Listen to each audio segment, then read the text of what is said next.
জলে ভিজিয়ে রাখা মসুর ডালের শেষ মুঠোটা শিলের উপর রাখতে রাখতে আর একবার মুখ বাড়িয়ে রাস্তার দিকে দেখে নেয় সত্যবতী। বিকেল গড়িয়ে সন্ধে হতে চলল। কই, তার দুর্গা তো এখনো স্কুল থেকে বাড়ি ফিরল না। এত দেরি তো সে কখনোই করে না। তবে কি কোনো বিপদ আপদ? না না, এসব কি ভাবছে কি সে?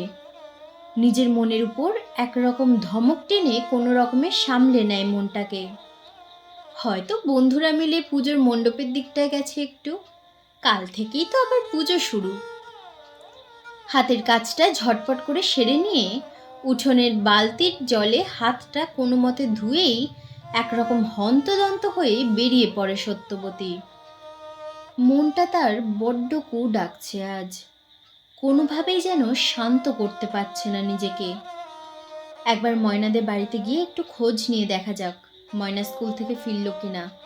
সে আর দুর্গা তো এক্কেবারে অন্তরঙ্গসই। দুটিতে যেখানেই যায় আবার একসাথেই যায়।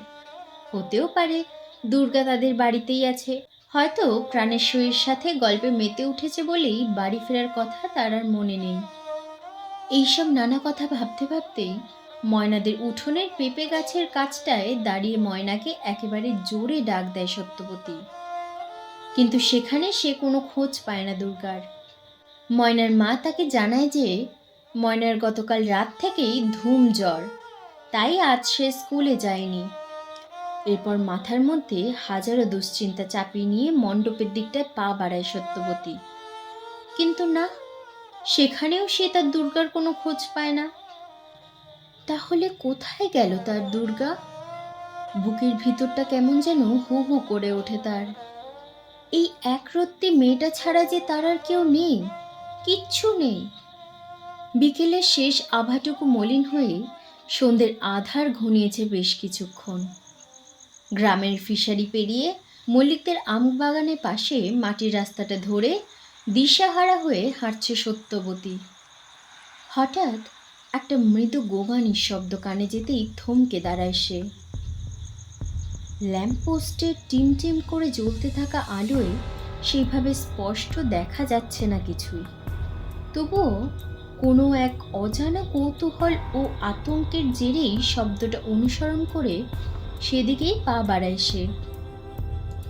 বেশ কিছুটা এগিয়ে যেতেই বড় কোনো একটা জিনিসের গায়ে ধাক্কা লাগে তার ডান পাটার।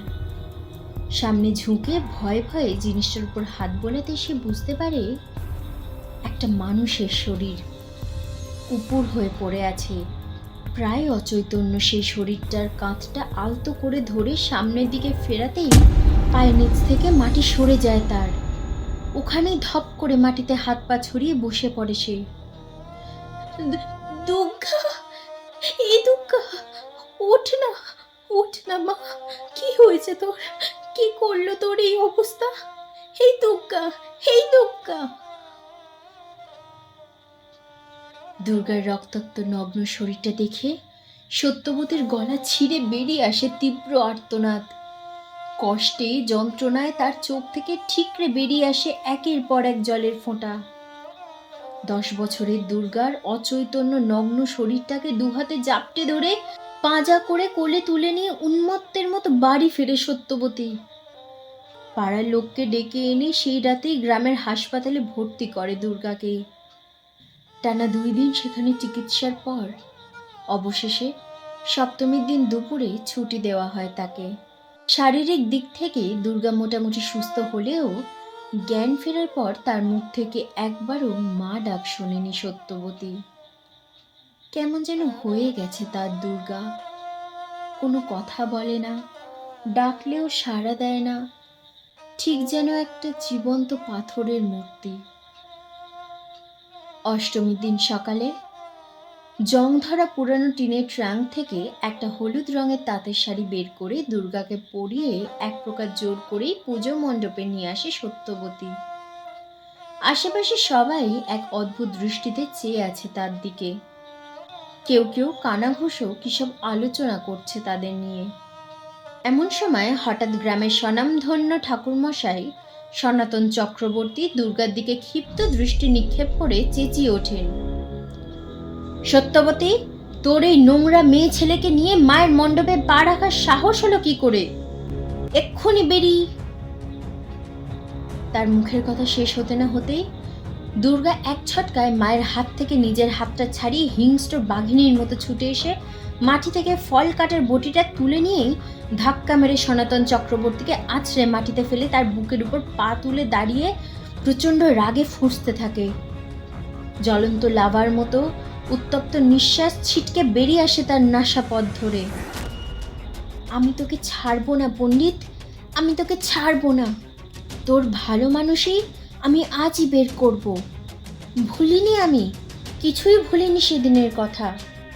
তুই আমার সর্বনাশ করেছিস পণ্ডিত, ছাড়বো না তোকে, আমি ছাড়বো না তোকে। দুর্গার মা সহ মণ্ডপে উপস্থিত সবাই হকচকিয়ে যায়। তাদের মধ্যে কিছুজন আবার ছুটতে যায় দুর্গার কাছে। তারা সবাই মিলে দুর্গাকে টেনে সরিয়ে আনার অনেক চেষ্টা করে, কিন্তু না, পারে না তারা দুর্গাকে সরাতে। দুর্গার শক্তির কাছে পেরে ওঠে না কেউ। তার শরীরে আজ যেন ভর করেছে কোনো ঐশ্বরিক শক্তি। দুর্গা, কি করছিস মা? ছেড়ে দে, চলে আয় মা, এসব কি করছিস তুই? ঈষৎ কম্পিত কণ্ঠে বলে ওঠে সত্যবতী। ছেড়ে দাও সত্যবতী, আজ আর বাধা দিও না তোমার দুর্গাকে। ও যে আজ ওর নিজের প্রতিশোধ নিয়েই তবে ক্ষান্ত হবে গো। তোমরা কেউ আটকাতে পারবে না ওকে। ওর উপর যে আজ স্বয়ং মা দুর্গা সহায় হয়েছেন। জয় মা দুর্গার জয়। সত্যবতীকে বাধা দিয়ে গ্রামের রূপেন মাস্টারমশাই বলেন কথাগুলো। ছলে ছলে চোখে মাটির দুর্গা প্রতিমাটার দিকে মুখ তুলে তাকায় সত্যবতী। সত্যি আজ যেন সত্যি মায়ের মুখে এক আলাদাই উজ্জ্বলতা, এক আলাদাই তৃপ্তি দেখতে পায় সে।